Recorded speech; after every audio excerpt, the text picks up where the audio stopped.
All right, Thursday Night Football is in the books. And one thing that a lot of people were wondering about entering this game, they looked at the point spreads and they saw that the Jets at 2-6 entering this one were favored against the Houston Texans. And obviously, the Texans' record was almost inversed.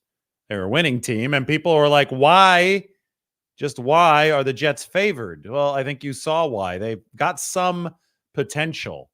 They've got Aaron Rodgers as their quarterback. I don't care if he's 40. They have Devontae Adams at the receiver position. They run their defense a lot like the 49ers did under Robert Saleh, even though Saleh has now been fired. They've got players on the Jets. They shouldn't have been 2-6 entering this game, and they just beat the Houston Texans. And everybody's going to wonder, what kind of run can the Jets go on? On Amazon during the broadcast, they kept on showing the schedule coming up for the Jets. They play NFC West opponents. I know the 49ers have already beaten them. But when we ask just how good can the Jets be, how much of a thorn can they throw into the side of the NFC West teams that they play from here on out, we can always look at the team tier chart. And I want to get that team tier chart open for everybody. Had it ready in this window. And this is prior to this game. I don't think that this game is going to move the needle in too many directions. Maybe good defensively for the Jets, but offense is on the x-axis. So the further to the right you are, the better your offense is. Defense is on the y-axis. So the further up you are, the better your defense is. The Jets are smack dab in the middle. This is the origin of the graph. Right there, average offense, maybe slightly above average defense. And, you know, the reason they were favored against the Texans is despite the fact that Houston had a much better record, the Jets and the Texans were in the same tier of team. I have to say this, CJ Stroud is not playing all that well right now. It's been 3 rough games for CJ Stroud. Offensively, the Texans are below average. They're to the left of this average line. Now, we also can have a look at the quarterbacks so far this season. And Stroud finds himself right in the middle of the chart. I mean, not as bad as some of these guys. Anthony Richardson, this is crazy, all the way over here. But accuracy is on the x-axis, efficiency is on the y-axis. So you want to be further up and to the right. So the guys up in the upper right, they're having good years. Jaden Daniels having an amazing year. Josh Allen, a really good year. Brock Purdy, with a bigger sample size, a bigger dot than a lot of these quarterbacks. He's in the upper right. But CJ Stroud right there in the middle. Aaron Rodgers is having a subpar year, a below average year. But his Jets are able to get it done today. They were favored because they were at home against a Texans team that was about the same caliber as them. So the Jets, like a lot of teams like the 49ers, now face the challenge of where does it go from here? Can Rodgers, Devontae Adams, Garrett Wilson, who made that amazing catch today, Breece Hall, Brock Purdy's former running back at Iowa State, can those guys put it together enough to move the Jets offense? Maybe, you know, not all the way to where the 49ers and the Eagles are, but maybe 3/4 of the way there. Can the defense benefit from that, go up a little bit higher? If you do that, if you move out to the right, up a little bit, all of a sudden the Jets are in the same tier as the 49ers, the Steelers, the Vikings, the Chiefs. The Chiefs are in here. I believe it's the Green Bay Packers whose logo is behind Kansas City's. So these seasons are long marathons. It is far from over in San Francisco, that's for sure. We already knew that. The 49ers at 4-4. But can the Jets go on the type of run that we've seen the 49ers make in recent years? They were 3-5 in 2021. San Francisco was finished in the NFC Championship game. The Jets in a worse position at 2-6. But we could look at their schedule moving forward. This applies to the 49ers, just who the Jets have to play moving into the next month or two. So right now, the Jets beat the Texans. They're coming off 5 straight losses. Remember, they lost to the Broncos. They lost to the Minnesota Vikings. That was the game in London that got Robert Saleh fired. Then they lost the Bills. That was the game that led to the Davante Adams trade the next day. Then they lost at Pittsburgh to Russell Wilson, and then they lost at the Patriots. That was really tough as well. But finally, they get a win against the Houston Texans team that's a winning team. They now play the NFC West Cardinals in the desert, so the 49ers fans will be watching that closely because Arizona's number one in the NFC West. They then play the Colts. That's at home on that terrible field, by the way, MetLife Stadium. What a disaster.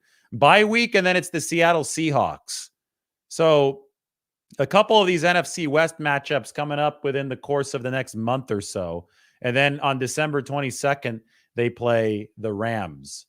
The Rams and the Seahawks both have to go to that terrible field in New Jersey. The Cardinals get to host the Jets. But this New York team can make a big impact on the 49ers race in the NFC West because they play all three of the 49ers division rivals moving forward. And, watching that game tonight, it was hard to watch. So the Jets fans had paper bags over their heads for much of the game. Then finally, New York was able to legitimately find the end zone. They didn't have Malachi Corley, right? Dropped the ball before he crossed the plane. But they finally legitimately found the end zone with Garrett Wilson a couple times. And then they found it with Davante Adams to seal the game. It just reminds you when you see those kind of plays from Garrett Wilson and from Davante Adams, it reminds you that that team has a lot of firepower. Breece Hall is a really good running back. And yeah, I don't care if Aaron Rodgers is old and he's regressed. He still has weapons to work with. And the Jets still have a defense to work with. And they sacked CJ Stroud like 7 times today. These guys can make some noise, especially against NFC West teams they play later this year. Former 49ers on the Jets, we're always reminded of that. No longer Robert Saleh. He's been fired. But Solomon Thomas had a sack today. Javon Kinlaw was doing some good stuff in the backfield. He's wearing the 54 now. And then Isaiah Oliver, I wouldn't say he almost blew the game, but he had a penalty on a 4th down that extended the game for the Houston Texans. Anyway, let's go back to the team tier chart and talk about, how exactly do we evaluate the 49ers at this point? Because I was able to write a big piece on the San Francisco Standard today evaluating the defense. I know we have a lot of talk right now about where exactly the Jets fall on the spectrum, where they can go if they improve. The 49ers are a full tier above the Jets. They beat the Jets in week 1. They're grouped in there with the Eagles, the Chiefs, the Packers, the Steelers, and the Minnesota Vikings. They've obviously lost to the Chiefs and the Minnesota Vikings already this year. They play the Tampa Bay Buccaneers next, and this is really interesting because Tampa Bay is about at the same level as the 49ers offensively on this graph. Remember, further to the right means better offense. But Tampa Bay has a worse defense, and now Tampa Bay is playing without Chris Godwin and Mike Evans. So I can assume that the 49ers will be healthy favorites coming out of their bye week in Tampa Bay. The 49ers have the biggest net rest differential of any team in the NFL because they're playing so many teams who are coming off their bye week. But the one week where the 49ers have things moving in their favor is this coming one after the bye against Tampa Bay. Tampa Bay plays Monday Night Football against Kansas City in a few days. Then Tampa Bay is going to have to turn around and play the 49ers on short rest. So Bucks on short rest, 49ers on long rest. It will be the only such advantage of the season for San Francisco coming in this game. Even when the 49ers played on Thursday night against Seattle, so that meant that they had a long week, a weekend, the rest after. They had to play a fully rested team in Kansas City because the Chiefs didn't play that weekend. They had a bye. So typically, you'll see Thursday night games. Teams have short rest leading up into it, but so does their opponent. Then, though, that Thursday night team has the weekend to rest before it plays the following Sunday.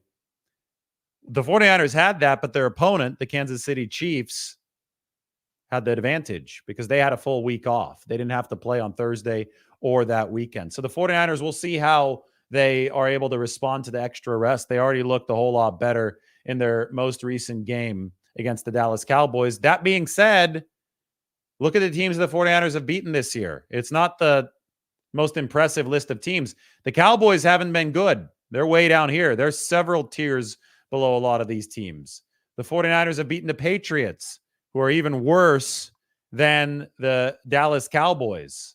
And the 49ers have beaten the Jets, who are that's the best win. Them and the Seahawks are the two best wins that the 49ers have had.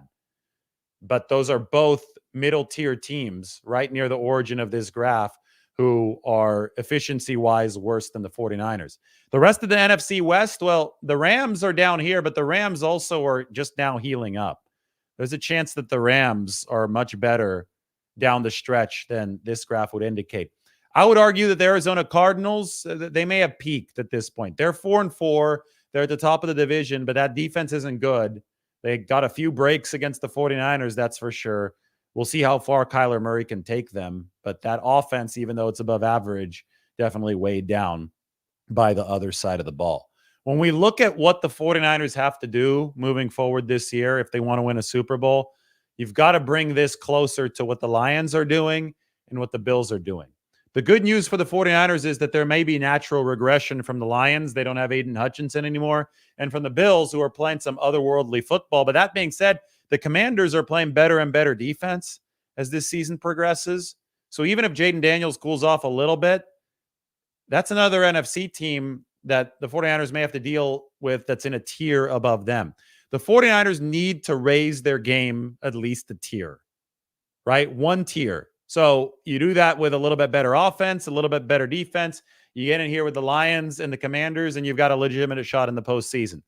I personally don't care if the 49ers have a home field advantage or not. I think that they've got a good chance to beat a team like the Lions.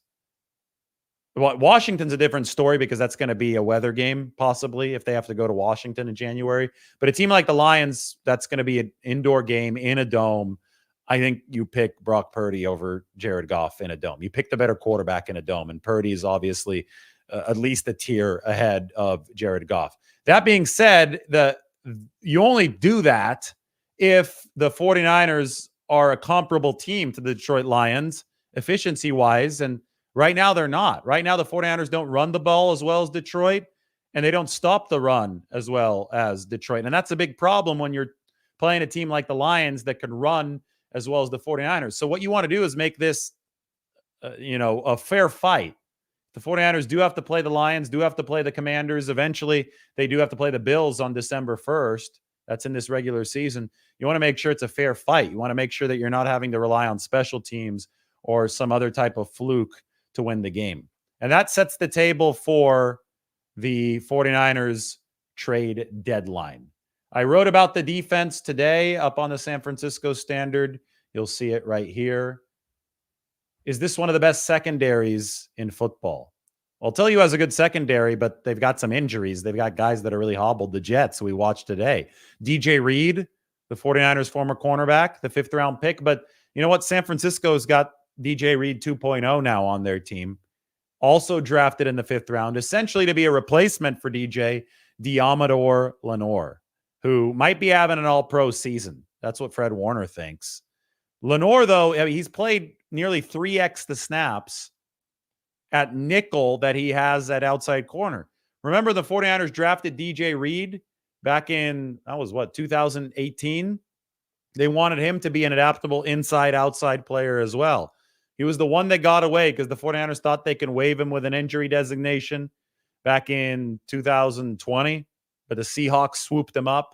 Then he helped beat the 49ers that year. That was tough. That's a personnel move that Kyle Shanahan and John Lynch both regret. Then he signed to the New York Jets for big money. Up until last week, DJ Reed was the highest graded cornerback in all of football. So the one who got away was the prototype for the one the 49ers actually have now in Diamador Lenore. And that's not Lenore. I believe that's Malik Mustafa knocking the ball away from the tight end in the back of the end zone. That was a hell of a play. But Diamador Lenore has to be a cornerback I believe the 49ers cannot let get away moving forward. Going to be up for a new contract, eligible for one right now. You look at him and you look at Charvarius Ward, both playing at a high level. Ward struggled through the first few games of the season, but has been a lot better over the past two.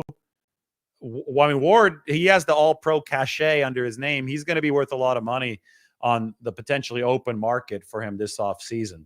But I think that Lenore very, very quickly is also establishing himself as somebody who's going to command big money. And it might come down to the 49ers having to pick between those two. Look at the coverage stats this year. This is on the Standard article. Lenore has been the 49ers' best corner. Lenore's doing what DJ Reed has been doing in New York, but now doing it for the 49ers. He's allowed a passer rating of only 63.4 into his coverage. And you know what? As Ward really knocks off the rust from the injuries, he's been dealing with a lot. Obviously, the tragedy, his daughter, Amani Joy, passed away on Monday morning after the 49ers' most recent game. So Charvarius Ward is going to have to continue battling through some turmoil. What we've seen from him so far over the past 2 weeks has indicated that he's just as valuable to this team as anybody. I mean, even despite the fact that it's been a down year statistically for Charvarius Ward, and an 86.5 rating is good for a cornerback. That you want to keep it under 100, so he's kept it at 86.5. Even despite the fact, though, that that's significantly worse than what Deommodore Lenoir has allowed, Charvarius Ward has actually allowed a smaller amount of yards per cover snap than Deommodore Lenoir. That means that teams are still avoiding throwing to Charvarius Ward's direction. Even the Jets that we watched tonight against the 49ers, they just threw the opposite way from Charvarius Ward. If you can have that type of corner on your team that dissuades teams from using a whole half or third of the field, it's going to make your other cornerbacks that much better because they have to cover a smaller swath of grass in comparison. So Ward, even in a down year, has been a big, big contributor to the 49ers secondary because he has affected opposing game plans. And the 49ers had been looking for balance at that cornerback position for years. Lenoir's emergence in 2022 down the stretch really, I think, was the first hint of it. He had a good season last year, and now Deommodore Lenoir is playing as an all-pro. Fred Warner's talking him up. Wasn't that cool the other day? Fred Warner on his podcast talking up Deommodore Lenoir, and he said, veteran players who have gotten love already in the past, it's really important for them to pay it forward, use their platform, use their interviews to talk up some of the younger players. Fred Warner benefited from that back in 2019 when Richard Sherman was on the team. I remember in press conferences as the 49ers racked up win after win after win, Richard Sherman would get up there and he would shout out to the guys who deserved it, who weren't household names at the time. So Fred Warner was All-Pro Fred. That's where All-Pro Fred was born. Richard Sherman called him All-Pro Fred in 2019, and he turned into an All-Pro. Now, Fred Warner is calling Deommodore Lenoir an All-Pro. If he keeps this up, maybe Deommodore Lenoir will be able to take the honors that Charvarius Ward earned last year. Either way, you've got a really, really good 49ers secondary. I just showed you the numbers. Now I can show you the headline again. Is this one of the best secondaries in football? Now that you have Renardo Green, Malik Mustafa up on the screen, both contributing. I mean, let's go back to the stats really quickly. I thought that when I did my quarter season checkup on the 49ers, they were missing a little bit of juice at the safety position. That's down at the bottom third. They were giving up a little too much, like 0.6 to 0.8 yards per cover snap at safety between Jair Brown and George Odom. George Odom even higher than that. I mean, that's a really, really high figure for George Odom. So San Francisco has given up way too much per cover snap. And what happened is we've seen Talanoa Hufanga return, but then get hurt.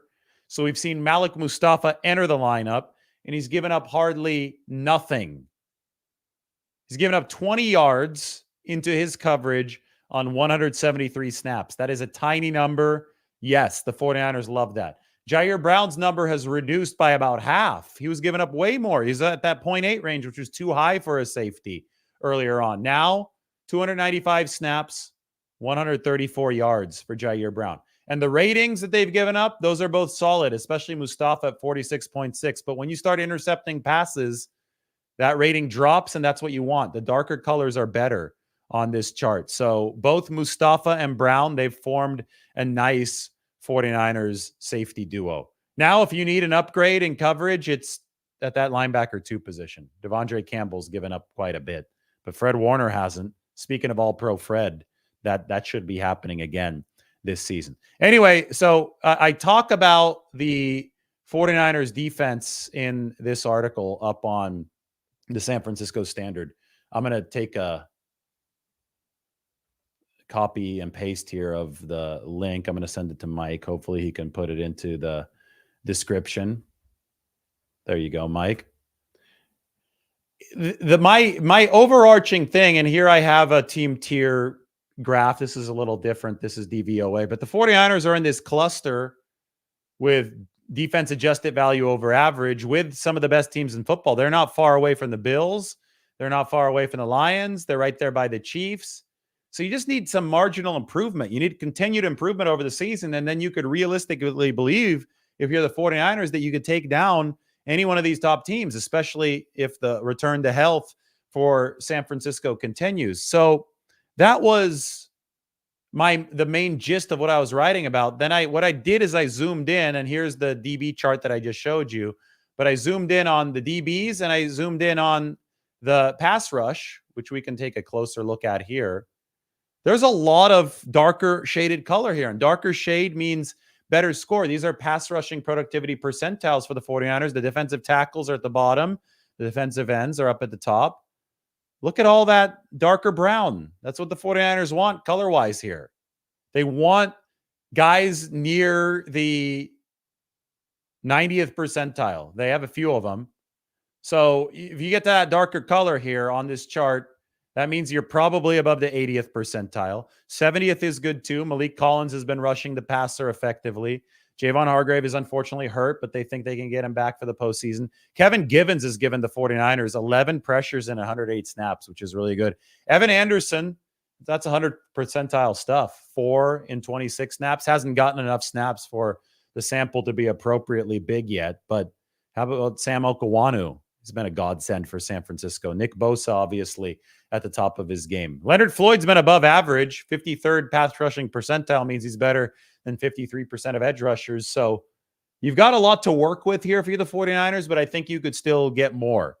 I think that's why we're talking about defensive linemen on the trade market. Edge rushers, defensive tackles alike, that's a position where there's a surplus of available players year in and year out, just the way that football's designed right now.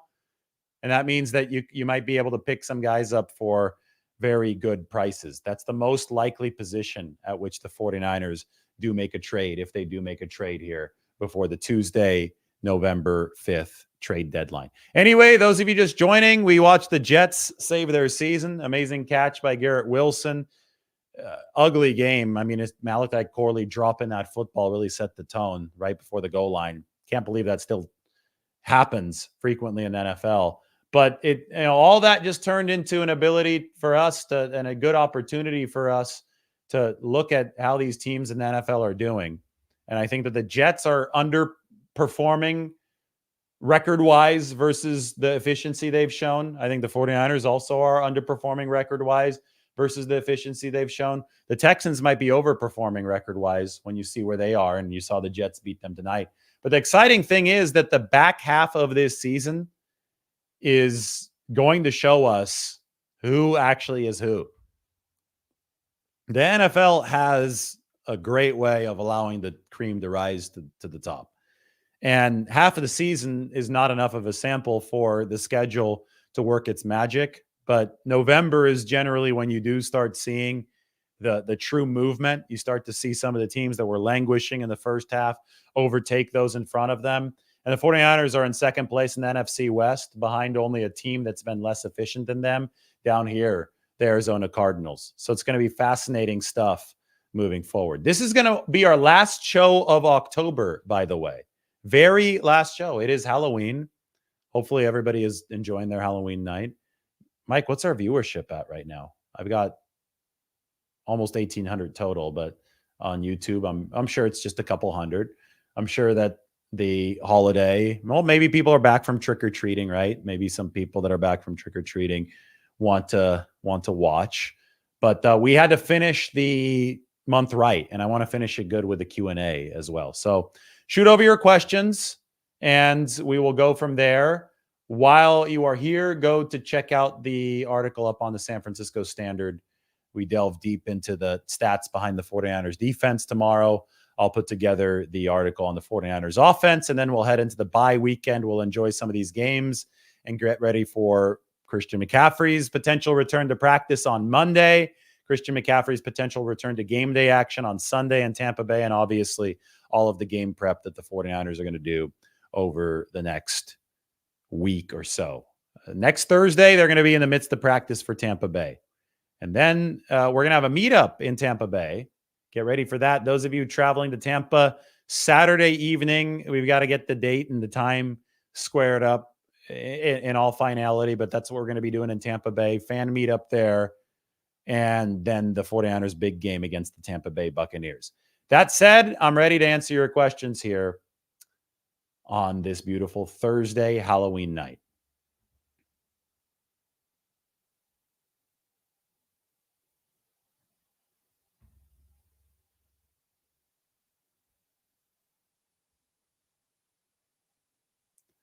I am ready for everything that you guys can throw my way.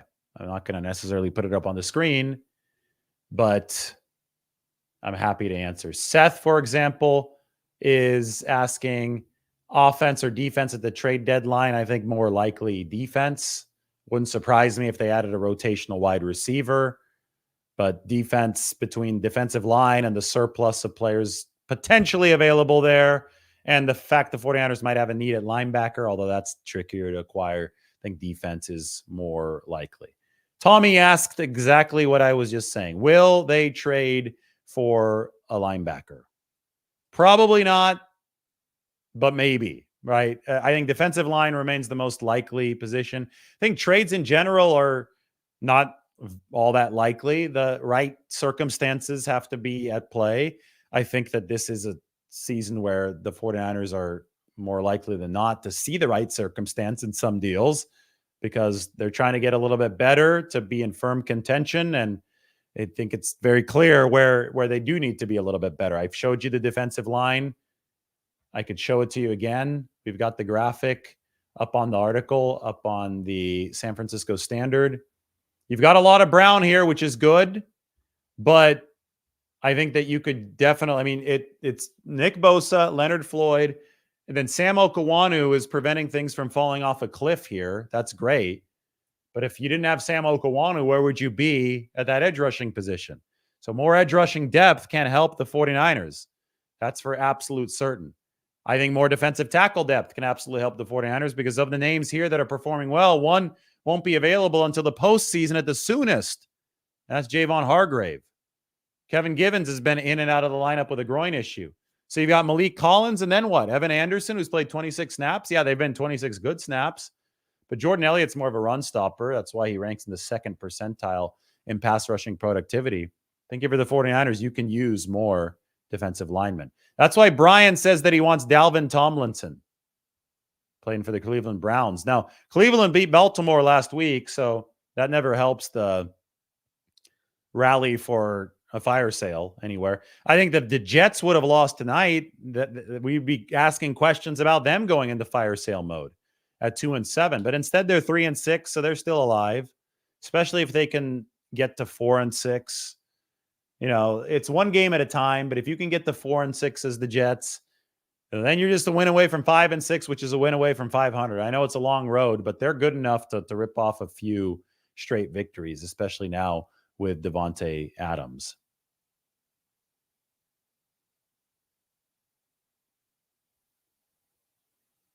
Ian says another running back if McCaffrey doesn't return. Do you think that there's somebody better out there than Isaac Guerendo? Like that's available for trade? I'm not sure. I don't think so. I think Guerendo's been getting more and more comfortable. Here's the thing about McCaffrey, and I think he's returning, right? That's the plan. I think that they're going to want to load manage him in his return. And I think they're much better positioned to do so than last year. If you sub Jordan Mason in for Christian McCaffrey, the whole offensive approach changes. Mason is slower. He's more physical, right? He's a bruiser. And that's great. He's a great change of pace. But if you need more than a change of pace, if you need a plug in while the scheme and the game plan are all geared toward McCaffrey, I think Isaac Guerrero fits that role a lot better. They didn't have that type of player last year. Elijah Mitchell in and out of the lineup. Mitchell was the guy that ended up being the backup to McCaffrey in the NFC Championship game, and he scored the winning touchdown of the NFC Championship game. Good for Elijah, who's been dealing with all these injuries. But one of the injuries that he's had to deal with over the course of his career has made him ineligible to return this season. So the 49ers have needed another back, another body in that versatile role to be able to spell McCaffrey and not butcher the framework of the offense. And I think that's Isaac Guerrero. Much more likely that it's him than somebody like Jordan Mason. I think Mason's your change of pace, your closer when McCaffrey comes back, but Guerrero is the number 2 to Christian McCaffrey as far as the skill set that he can bring so he can keep the line moving schematically.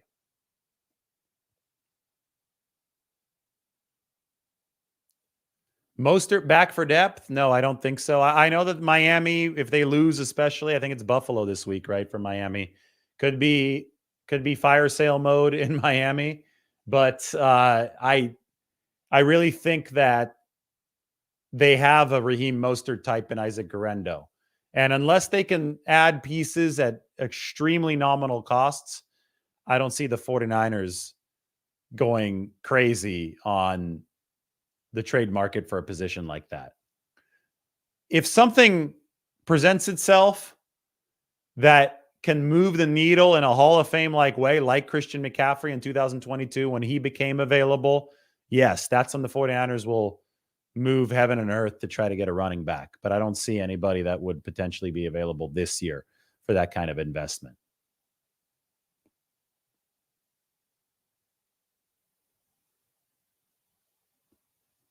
CJ Stroud did miss some open passes tonight. See some of those comments in there. I thought that he's been very mediocre all year.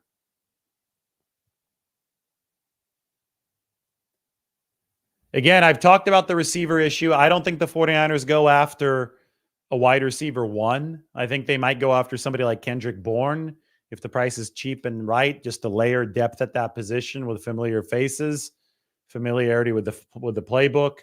But as far as a wide receiver 1 goes, I don't think they need that. I think that they've got great talent in the pipeline. It was a promising starting debut for Ricky Pearsall.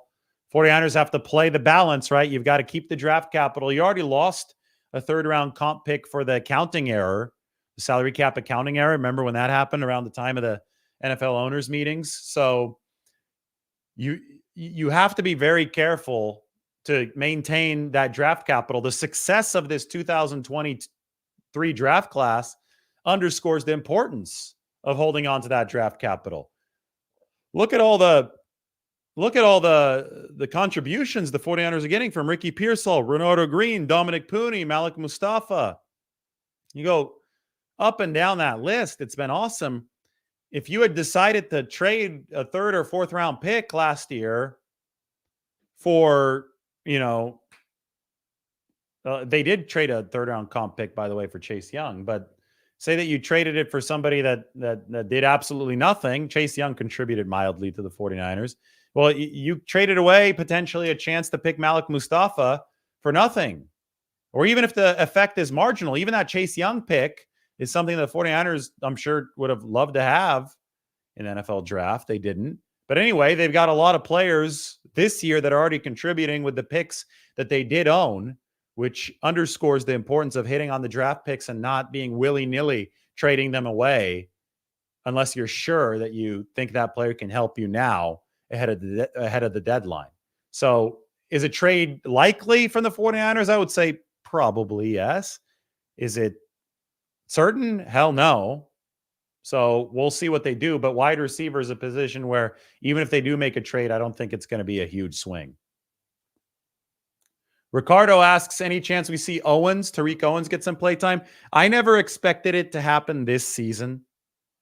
I know they love him. They stashed him on that practice squad. He was scout team player of the week the other week. But no, I wouldn't expect it to happen this season. So Tommy says that special teams is the only horrible thing for the 49ers, but As I wrote in my piece up on the Standard, the 49ers are coming off a game in which their special teams unit outdueled the Dallas Cowboys' number one ranked special teams. So Kyle Shanahan thinks it's going to get better as the season goes along. He thinks it already has gotten better. He thinks the 49ers have had a lot of injuries that have impacted the coverage units, which are always very neatly choreographed. The 49ers believe that more consistency roster-wise on special teams will allow for more really good performances like the one that we saw against the Dallas Cowboys this past Sunday.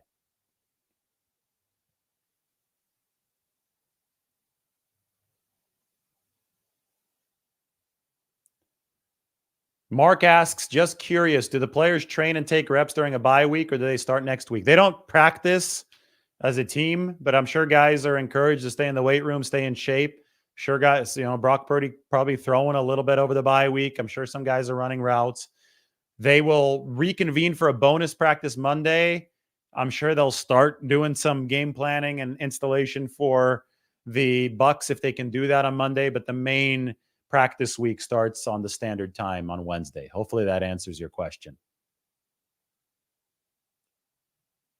Xavier asks, what's your take on Nick Sorensen, the defensive coordinator? Do you think the defense is getting better or worse? Please explain that in detail. Well, the good news for you is that I wrote about that in detail right here. That's the article. This is the 49ers midterm marks on the defense.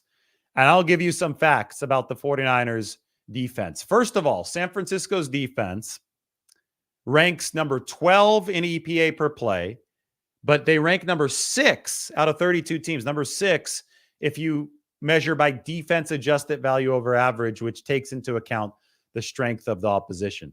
That's DVOA. Also in DVOA, the 49ers pass defense ranks number 2 in the entire league. Number 2. So they rank 2 in pass defense and number 19 in run defense DVOA. So they very clearly have one of the better secondaries in football. I posed the question in my defensive review article, is this one of the best secondaries in football? This is an evolving unit because they've recently inserted 2 rookies into the defensive backfield. The safety pictured there in Malik Mustafa and the cornerback, second-round pick out of Florida State, Renardo Green. So I think when you're talking about this defense, there's a ceiling, and they definitely have not yet reached it. Now, when you're playing young guys, there's a risk that you regress down to the floor as well. So there's a floor, there's where you currently are, and there's a ceiling. The 49ers are trying to get up to that ceiling this year, and I think that it's relatively high because of how good the secondary is. They ranked well in DVOA last year, and they ranked number 10 in EPA per play last year. The 49ers are number 12 in defensive EPA per play this year. That being said, they have half a season to turn on the Jets. And I remember in 2021, they had a first-year defensive coordinator, DeMeco Ryans, who we just saw lost. His team lost to the Jets today.